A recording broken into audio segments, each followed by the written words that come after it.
But the weather hasn't been cooperating for some farmers, with many in the western Corn Belt now working on replanting acres. Ag Day's Michelle Rook joins me. Michelle, what's the situation there? Clinton, farmers in the western Corn Belt had a near record spring planting season, with some farmers wrapping up corn planting and even some soybean planting in April. However, early fields are seeing some replant due to a host of weather issues. And replant is also taking place in other areas of the Corn Belt too, due to a combination of wind, excessive rain and crusting cold, and even frost. While the planting pace nationally for corn and beans has been ahead of average, crop emergence has been less than perfect.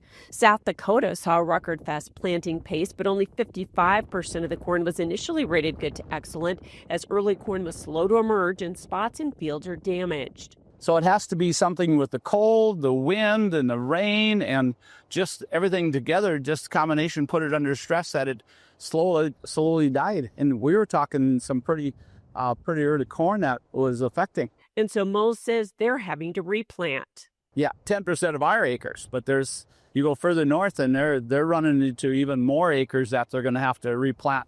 And everybody's been hoping for that when the sun come out, everything would come up. Well, it hasn't done that. The eastern Corn Belt has also seen replanting on corn and soybeans.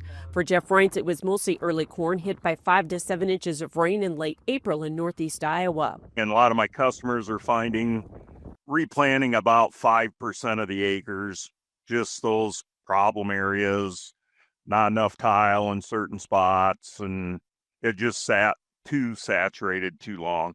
Agronomists say when making replant decisions, the key is to do stand counts and then use the populations recommended by your state university, especially for corn.